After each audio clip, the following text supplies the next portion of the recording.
We remain steadfast in our commitment in delivering local news that matters, stories that inspire, enriching the lives of Filipinos in Mindanao, in the Philippines and across the globe. This is your GMA Regional TV, kapuso ng bawat Pilipino.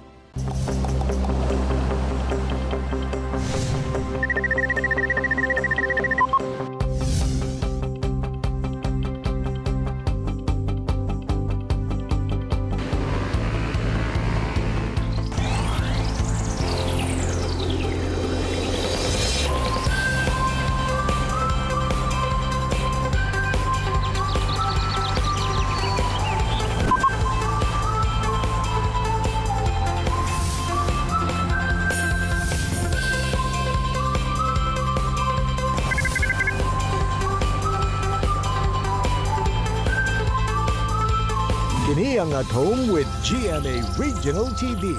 Maayong buntag mga kapuso all over Mindanao. Labi na sa mga kapuso sa Veruela ug Trento sa Agusan del Sur Province. Sa may buntag. Maayong buntag sab Jill ato sab kamustahon ang ato mga kapuso sa Tudela ug Panaon sa Misamis Occidental Province. Mga kapuso, gawas sa Maria Cristina Falls nga usa sa mga tourist destination sa Iligan City. Aduna pay laing samang natural wonder nga garbo sa maong lugar. Busa atong suruyon ang Languyon Falls. Kauban ang City Tourism Officer nga si Ma'am Shay Dyson. Samtang sa ikakuhaan nato og inspirasyon ang istorya sa kalampusan ni Dr. Ismael Parcon Jr. luyo sa iyang sakit. Human siya nipasa sa physician licensure examination. Pila ka bulan human siya gioperahan sa iyang brain tumor. Samtang say makauban at siniresi sa Bestok ang Dabawenyo theater actor nga si Frank Lloyd de la Cruz. Og mga kapuso, kay lagi ang April is Filipino Food Month. Atong duwang tun-an ang usa ka tatak Filipino food nga very essential alang sa tanan. Gani nag-viral ni Baguhay lang mga kapuso. Very easy og sakto alang sa mga buot magnegosyo tungod tubong lugaw kini. Tama ka na, Jill. Walay lain kung di ang special lugaw. Kauban si Ryan Lumapas, i-share niya ang iyang bidang produkto. Arat na! Karong buntaga, among i-share sa inyo unsaon pagluto sa among isa sa special, ang Shannon Special Lugaw. Ug karon mo kini ang atong mga ingredients. Natay luya, bombay, ahos, natay asin, patis, paminta, and also napon may gina-prepare nga 1 cup of rice and 1/4 cup of malagkit. Naputay beef stock. And also ang atuang mantika. Ug karon ready na ang atong mga ingredients, magsugod na kita sa pagluto. So una, atong ibutang ang mantika. Tapos igisa na nato ang atong mga lamas. Start ta sa garlic. Sunod, ibutang nato ang luya. Tapos, isabay na to gisa ang bombay. So, karon gisaw na to siya. Hulato na to mo brown ug maayo ang atong gigisa, especially ang ato ang garlic. Tapos, ibutang nato ang mga bugas, sabay ang malagkit. Pag nagisa na siya og maayo, this is the time na magdungag na ta og asin. Dungagan na pod nato og beef stock. Beef stock ang among gigamit kay para mas lasa jud kaayo ang lugaw. Sa isa ka cup na bugas, ang equivalent niya is 4 ka cup na beef stock. Karon atong hulaton nga magbukal ang atuang lugaw and then hantod siya nga maluto ang bugas.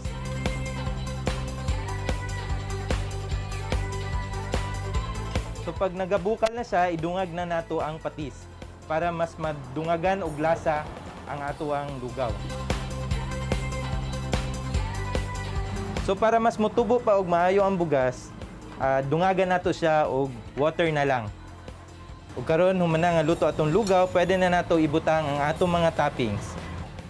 Morning special ang among lugaw kay puno ni siya sa mga toppings. Sama sa chicken feet, naapod ni siya egg, naapod ni siya chicken liver, and also lechon kawali. Ready to serve na ang atuang special lugaw. Tara, mga unta!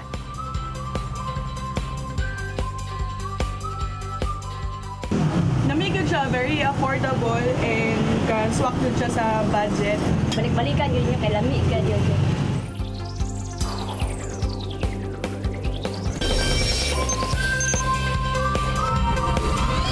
Mga kapuso, kakuhaan nato og inspirasyon ang istorya sa usa ka doktor. Din, una pa man ang iyang board exam, doon na siya giagiang life-threatening operation. O gikaluyan, iyaha kining nalampasan. Ug karon, usa na siya ka registered physician, si Dr. Ismael Parcon Jr. Doc Ismael, maayong buntag, og dayon sa At Home with GMA Regional TV. Kamusta ka, Doc? May buntag, Sir Jill. Okay naman, as of now.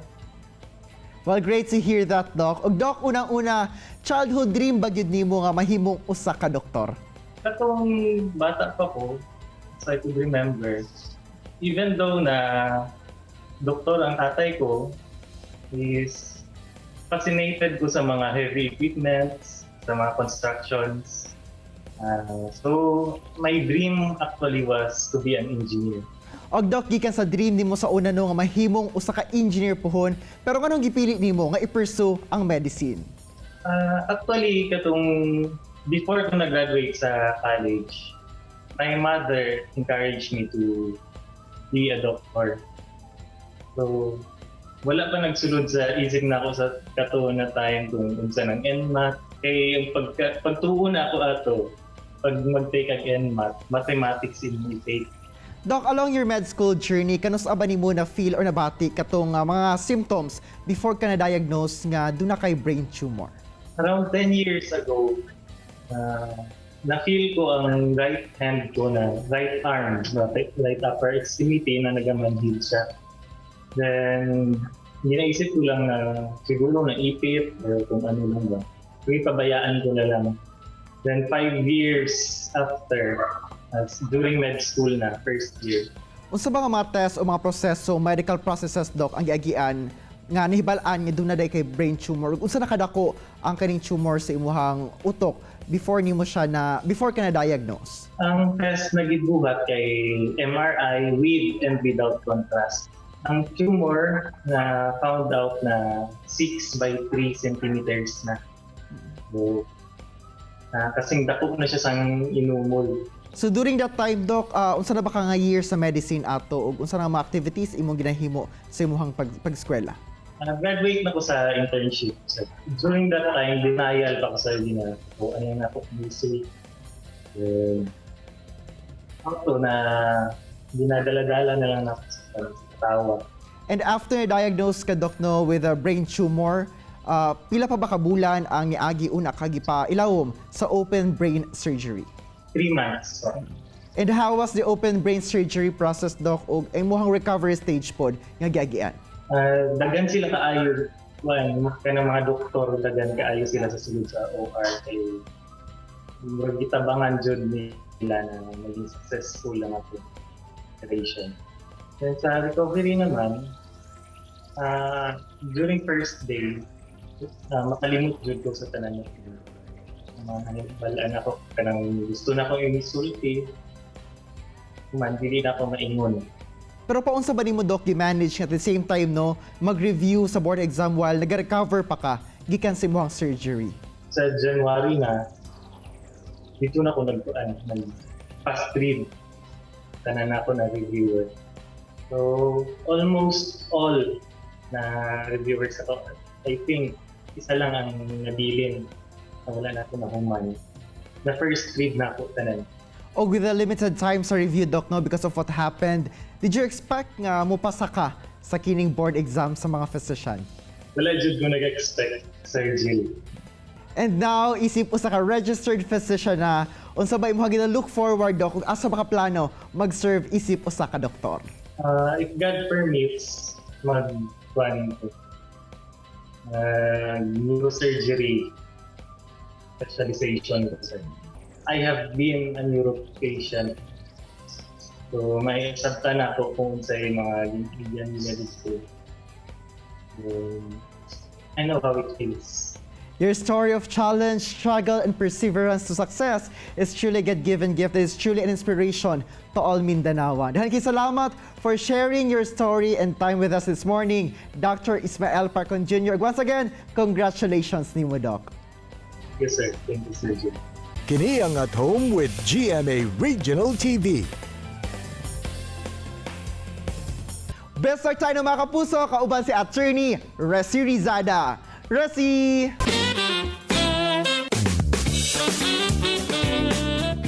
Daghang salamat, Argel! Maayong buntag mga kapuso. This morning, ato ang ilailahon ang usa ka maestro o theater actor nga adunay mga gipasiuda nga mga kalihukan aron buhion pagbalik ang art sa syudad. Walay lain pa kundi si Frank Lloyd de la Cruz. Maayong buntag, Sir Lloyd, ug welcome sa At Home with GMA Regional TV. Kumusta ka na, sir? Kailangan lingaw kayo bisang na-pandemic. Unang-una, sir, paunsa ba ka nahilig aning performing arts? Aduna ba'y nag-influence sa imuha or kani adtong bata pa ka, nahilig na ba ka na makita ang imuhang sarili sa stage? On, dili gyud ba introverted gyud kayo kung nga klase nga tao. Apan katong high school ko, siguro na timingan lang nga maayo kayo ang mga teachers. Gi-expose me sa performance. Ingon na naanad na lang pud siguro. Aduna pud mi na siren, sir, nga aside from being a theater actor, usa pud ka public school teacher. Paunsa man na nimo ginabalanse ang imong time, sir? So tinuod lang lisod kay siya i-balance ko. Dili kay ko sure kung na-balance na gyud siya. Pero sa adlaw duty ko ingon na inig kagabi kay mag-art na pud mi. So siguro lang oras lang pangitaay lang og kanang kung asa ang bakante. Sir Lloyd, tell us about Teatro sa Kalye. Kanus ani na-establish and how was it born? Ang Teatro sa Kalye formally na-establish bago lang katulang mid-March na sa exact date, pero mid-March. Aside ato, dugay na siya nahisgutan, dugay na gud siya nga plano sa Davao House ug sa Kalye City. When you decided to form Teatro sa Kalye, ano sa to inyong main goal or aim sa grupo? Pinaka-concise nga tumong niya kay buhion ang theater sa Davao ug sa Mindanao. Maghatag og performances, mag-inspire og mga other theater venues pud in the long run. Mahimo siyang mainstream nga art diri sa Davao or even diri sa Mindanao. Since you've already mentioned about performances and plays, please tell us more about yung bago niyo pong dinirect na stage play entitled Killing the Issue. Unsa man ni ang storya sa play and what makes it so special for you? Special kaayo ni. By the way, kaning Killing the Issue gisulat ni Carlo Antonio Galay David. Nadaog na pud ni sa Palangka katong 2011. Kuha ang idea gikan sa Maguindanao Massacre. And medyo grim siya kay malagi ni hugot ta sa usa ka dark nga past sa tuang history diri sa Mindanao. I think mao to ang nakapa-special sa iya. Apart from that, Sir Lloyd, aduna pud kay ginapangandaman karon na stage play entitled Art Vigil, Art is Dead. Please tell us more about it. Ang kaning Art Vigil, mao ni amo ang vigil kumbaga sa kung naa gani mamatyan kanang 40 days ni siya or 40 night vigil ni siya. Mag-vigil mi. Ang vigil, ang dagway ani nga vigil kay talk with artists, with art practitioners. So ingon ana magsulihanay, mag-eulogize about sa art. Daghang kaayong salamat, Sir Lloyd, sa oras nga imong gigahin para sa At Home with GMA Regional TV. Daghan po kayong salamat sa At Home with GMA Regional TV o mag-awhag ko sa tanang mga naminaw, mga nananaw nga mag-tanaw sa Art Vigil sa Davao House Gallery sa Bahada o antabayani ang mga performances sa Teatro sa Kalye o sa Talaria Communication Arts Guild. Daghang salamat. And that was Sir Frank Lloyd de la Cruz. Tutok lang mga kapuso kay mobalik pa ang At Home with GMA Regional TV. Kini ang At Home with GMA Regional TV.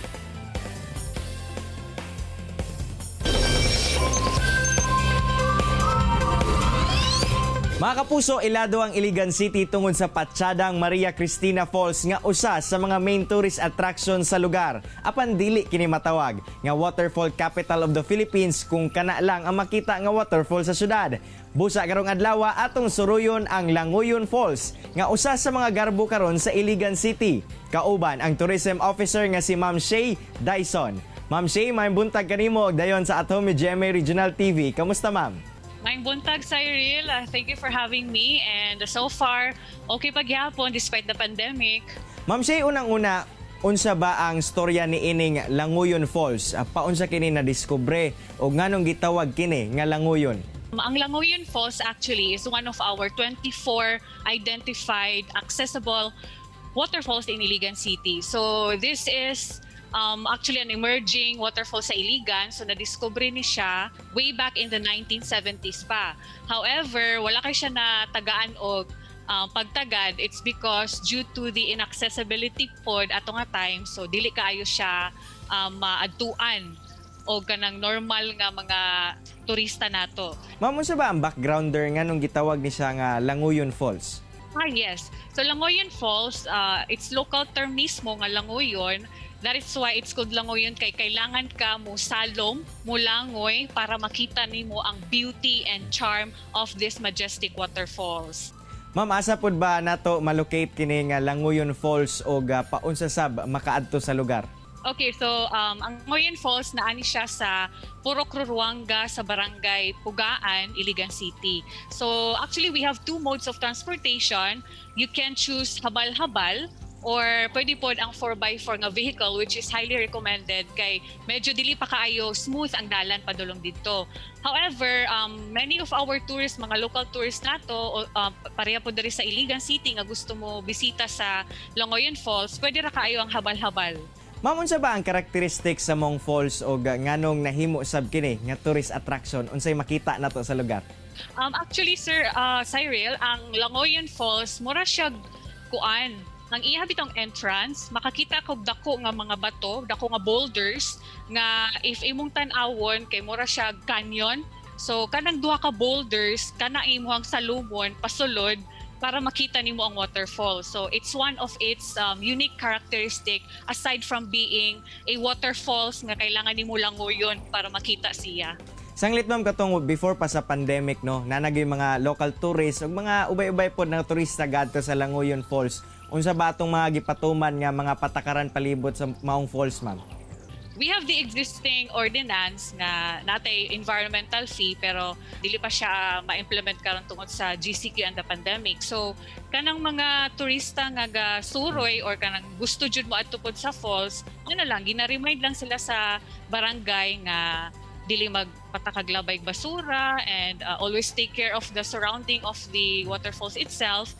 And with the sa LGU nga part pod napud tay existing city ordinance ana in preserving and in protecting the environmental mga ecotourism sites nato diri sa Iligan City. Ma'am, ugaling mahuman na ang pandemic ug makabalik na pod ang tourism diya sa Iligan City. Unsay mga angay atangan sa mga kapuso diya sa Langoyon Falls? Okay, no? So hopefully soon mag-reopen na ang atong local tourism diri sa Iligan City. So we are inviting everyone sa atong mga kapuso to visit Iligan City, the city of majestic waterfalls. Soon, pag human jud sa pandemya, and we promote and we recommend to visit Langoyon Falls. To those who wish to witness the majestic waterfalls of Langoyon Falls, you may contact us sa among office, sa City Tourism Office diri sa Iligan. You may message us on our official Facebook page at Turismo Iligan para ma-assist mo. Daghang salamat, Ma'am Shay, sa oras nga imong gihatag sa Atome GMA Regional TV og kita-kita tapuhon diya sa Iligan City. Thank you very much, Cyril. Say bisan pa man sa hagit sa health condition na himong mas madasigon si Dr. Ismael Parcon Jr. nga makabot ang iyang gihandom nga propesyon. Pinaagi sa pagsalig sa kaugalingon ug sa Ginoo. Inubanan sa suporta sa iyang makabanay, karon usa na siya ka licensed physician. Samtang Jill, atong nasayran ang majestic beauty sa Langoyon Falls nga makita sa Iligan City, Lanao del Norte. Busa, padayon ang pagpaningkamot sa LGU aron mapanindot ang lugar. Sabay sa pagpreserba sa palibot ni ini. Og syempre, alang sa mga turista, leave nothing but memories. Sayang mga kapuso, usa sa mga tumong sa grupo nila Frank Lloyd La Cruz nga buhion ang teatro dinhi sa Mindanao, labi na dinhi sa Davao City. Busa mga kapuso, atong suportahan ang upcoming stage play nila nga mao ang Art Vigil, Art is Dead. Mga kapuso, unta na inspire nga kakaton kamo sa gi-share sa itong mga bisita karong buntaga. Sama na lang sa panultihon ni Jane Goodall nga what you do makes a difference and you have to decide what kind of difference you want to make. Mga kapuso, makita pagbalik ang atong episode pinagi sa pagbisita sa www.gmaregionaltv.com ug ayaw kalimot na mag-subscribe sa official YouTube channel sa GMA Regional TV. See you tomorrow mga kapuso, ug always remember that God is good all the time. Ayaw sab kalimot sa pag-smile. Amping! Stay home, stay safe, and stay healthy mga kapuso. Ako, si Cyril Chavez. Kinisab si Argil Relator. Buong puso para sa kapuso.